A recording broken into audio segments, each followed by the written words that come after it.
নমস্কার, আপনারা দেখছেন সময় কলকাতা। সময় নিউজ নিয়ে রয়েছে আমি সৈকত। চোখ রাখবো বিস্তারিত খবরে। শুক্রবার ধর্মতলায় নিট ও শিক্ষা দুর্নীতির বিরুদ্ধে ছাত্রদের প্রতিবাদী মিছিল ছিল। অভিযোগ, সেই সময় জ্বলন্ত সিগারেট দিয়ে প্রধানমন্ত্রী নরেন্দ্র মোদীর কাগজের প্রতিকৃতি পোড়ান বারাসাতে সৌমিক চ্যাটার্জি। তারপর সেই ছবি সোশ্যাল মিডিয়ায় পোস্ট করে সে। এরপর বিজেপির অভিযোগের ভিত্তিতে বারাসাত থানার পুলিশ সৌমিককে গ্রেপ্তার করে। গ্রেপ্তারির পর শনিবার তাকে বারাসাত আদালতে পেশ করা হয়েছে। আদালতে নিয়ে যাওয়ার সময় বিজেপি কর্মী সমর্থকদের বিক্ষোভের মুখে পড়ে সৌমিক। আমাদের সঙ্গে এই মুহূর্তে টেলিফোন লাইনে রয়েছে আমাদের প্রতিনিধি দীপ সেন। দীপ, এই ছাত্র আন্দোলনের নামে প্রধানমন্ত্রীর ছবি পোড়ানো ঠিক কি ঘটেছে?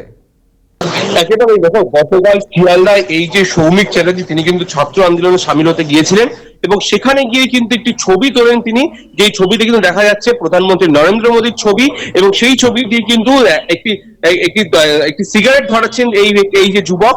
সেই ছবি কিন্তু সমাজ মাধ্যমে পোস্ট করার পর ঝড়ের গতিতে ভাইরাল হয় সেই ছবি এবং পরবর্তী সময় বিজেপি যারা স্থানীয় কর্মীরা রয়েছে তারা কিন্তু জেলা নেতৃত্বকে জানায়। জেলা নেতৃত্ব থেকে কিন্তু বারাসাত থানায় একটি লিখিত কমপ্লেন করা হয় এবং সেই লিখিত কমপ্লেনের ভিত্তিতেই বারাসাত থানা কিন্তু ওই যে ব্যক্তি যার নাম সৌমিক চ্যাটার্জি, বারাসাতের বাদুর বাসিন্দা, এই সৌমিক চ্যাটার্জিকে গতকাল রাতে থেকে গ্রেপ্তার করে এবং আজকে কিন্তু বারাসাত আদালতে পেশ করা হয়েছে তাকে এবং পুলিশি হেফাজত দিয়ে বারাসাত আদালতে পেশ করেছে বারাসাত থানার পুলিশ, এমনটাই কিন্তু জানা গিয়েছে।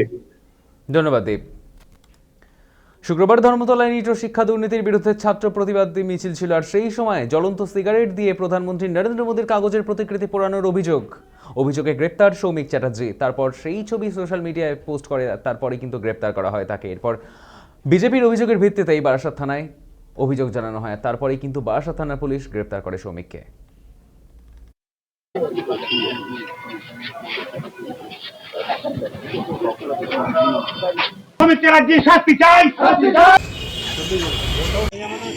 আমরা জানতে চাচ্ছি, চলো। তুই এখানে কি করতে এসেছিস? হ্যাঁ, অনেক কথা বলবো। তুই আমাকে অনেক আগে দেখেছিস। তুই এসেছিস কেন এখানে?